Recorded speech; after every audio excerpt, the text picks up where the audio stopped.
शिरपूरमध्ये होत असलेल्या या संकल्प मेळाव्याच्या निमित्ताने या ठिकाणी उपस्थित मंचावरती विराजमान आपल्या राज्याचे पणन व राजशिष्टाचार मंत्री आणि आपल्या धुळे जिल्ह्याचे पालकमंत्री सन्माननीय जयकुमार भाऊ रावलजी,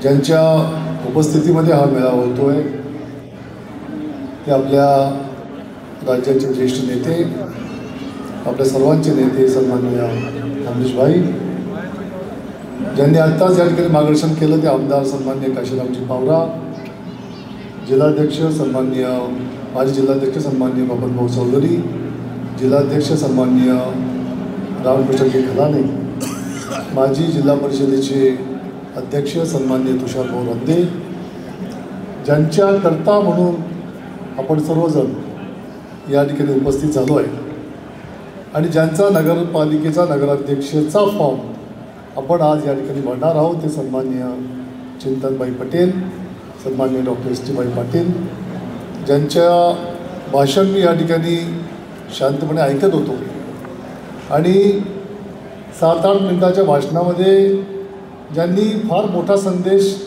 आपल्याला सर्वांना दिला आणि मला असं वाटतं की आजचं भाषण माझ्याकरता सुद्धा एक वेगळ्या प्रकारची दिशा दाखवणारं भाषण होतं, ते सन्माननीय चिंतनबाई पटेल, उपस्थित सर्व आजच्या या मेळाव्याकरता उपस्थित झालेले सर्व तोलामोलाचे सर्व पदाधिकारी, सर्व वडीलधारी मंडळी, सर्व युवा मित्र, जमलेल्या सर्व माझ्या माता भगिनी, बंधूंनो आणि भगिनींनो, बऱ्याच दिवसानंतर शिरपूरला जाहीरपणे बोलायचा योग येतो आहे.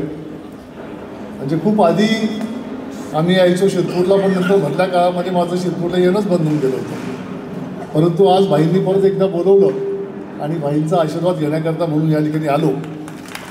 परंतु त्यापेक्षा महत्त्वाची गोष्ट अशी आहे की आजचा हा मेळावा मला असं वाटतं की जयकुमार भाऊ, पुढच्या अनेक वर्षानंतर जेव्हा आपण केव्हा आठवण करू, तेव्हा 10, 20, 30 वर्षानंतर आपल्याला आठवण येईल की ज्या नेत्याला आपण सुरुवात करण्याकरता आपण गेलो होतो, महाराष्ट्राचं उगवतं नेतृत्व म्हणून ज्यांच्याकडे पुढे भविष्यामध्ये बघितलं जाणार आहे, त्यांच्या पहिल्या रॅलीला फॉर्म भरण्याकरता आम्ही आलो होतो. असा हा ऐतिहासिक क्षण आज आम्हाला सर्वांना अनुभवायला भेटतो आहे.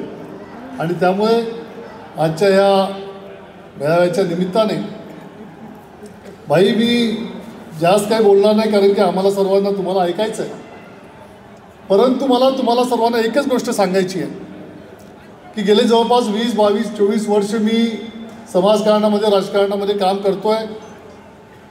काँग्रेस पक्षाचा कार्याध्यक्ष म्हणून महाराष्ट्राच्या प्रत्येक जिल्ह्यामध्ये जाण्याचा मला योग आला आणि जेव्हा महाराष्ट्राच्या अनेक जिल्ह्यांमध्ये, तालुक्यांमध्ये आम्ही जात होतो, तेव्हा या महाराष्ट्राच्या कोणत्याही कानाकोपऱ्यामध्ये तुम्ही चालले जा, तिथे एक गोष्टीची चर्चा धुळ्याचं नाव निघाल्यावरती नक्कीच होते की अरे ते शिरपूर एवढं चांगलं डेव्हलप कसं काय झालं आणि अमरीशबाईंनी एवढी किमया कशी काय करून दाखवली. ही चर्चा झाल्याशिवाय धुळ्याचा विषय संपत नाही. आणि त्यामुळे भाई, तुम्ही जी ही किमया केलेली आहे आणि या शिरपूरला ज्या एका वेगळ्या स्तरावरती आपण घेऊन गेलेले आहेत, त्यामुळे जेव्हा जेव्हा एखाद्या माणसाला समाजकारणामध्ये किंवा राजकारणामध्ये काम करायचं असतं, तेव्हा तो माणूस महाराष्ट्रातल्या कोणत्याही कानाकोपऱ्यात, देशाच्या कोणत्याही कानाकोपऱ्यात असेल, तो शिरपूरचा आलेला विकास बघितल्याशिवाय त्याचं ते काम पूर्ण होऊ शकत नाही, असं माझं नक्की आहे. आणि त्यामुळे एक फार वेगळ्या स्तरावरती आपल्या शहराला, आपल्या तालुक्याला न्यायचं काम की भाईंच्या माध्यमातून झालं आहे. भूपेशबाईंनीसुद्धा याच्याकरता फार अथांग अशी परिश्रम त्या कामामध्ये घेतले. आणि तपन चिंतनबाई, आम्ही तुम्हाला, मी या ठिकाणी भाषण जेव्हा ऐकत होतो तेव्हा माझ्या मनामध्ये एक गोष्ट आली की चिंतनबाई, तुम्ही अत्यंत नशीबवान आहात की अमरीशबाईंसारखा आशीर्वाद आणि भूपेशबाईंसारखं मार्गदर्शन करणारे लोक तुमच्या कुटुंबामध्ये आहेत आणि त्यामुळे तुम्हाला भविष्यामध्ये समाजकारणामध्ये कधीही काही कमी पडणार नाही. आणि जेव्हा भूपेशबाईंनी जेव्हा तुम्हाला ते गोष्टी सांगितल्या की ह्या गोष्टी तुम्हाला कराव्या लागतील, त्या करत असताना जी तळमळ त्यांच्या हृदयापासून मला दिसत होती, मला 100% खात्री आहे की येणाऱ्या काळामध्ये जे काम अमरीशभाईंनी आणि भूपेशबाईंनी या तालुक्यामध्ये, या शहरामध्ये करून दाखवलं आहे, तेवढंच किंबहुना त्यापैकी थोडंसं जास्त काम हे चिंतनभाईच्या माध्यमातून झाल्याशिवाय राहणार नाही हा विश्वास आम्हाला 100% वाटतो. आणि त्यामुळे आजच्या ह्या अतिविराट अशा ह्या कार्यक्रमाच्या प्रसंगी, मेळाव्याच्या प्रसंगी चिंतनभाई तुम्हाला खूप खूप मनापासून या ठिकाणी शुभेच्छा देतो.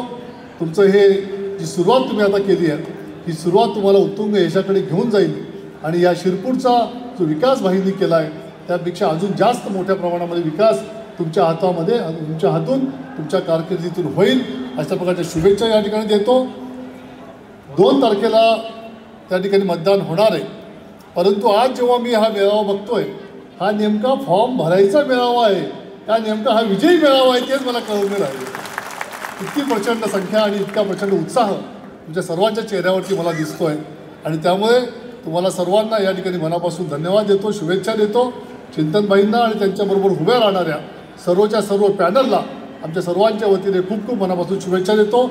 आपल्या सर्वांना या ठिकाणी विनंती आहे की इतकी मतं टाका चिंतनभाईंच्या आणि या संपूर्ण पॅनलला की महाराष्ट्राच्या हे लक्षामध्ये आलं पाहिजे की विकास करणाऱ्या विकास मोर्चाच्या पाठीमागे शिरपूरमधली जनता ही खंबीरपणे उभी आहे. अशा प्रकारचं चित्र 3 तारखेला आपण सर्वजण निर्माण करा अशा प्रकारची विनंती या ठिकाणी आपण आपल्याला सर्वांना करतो आणि थांबतो. जय हिंद, जय महाराष्ट्र.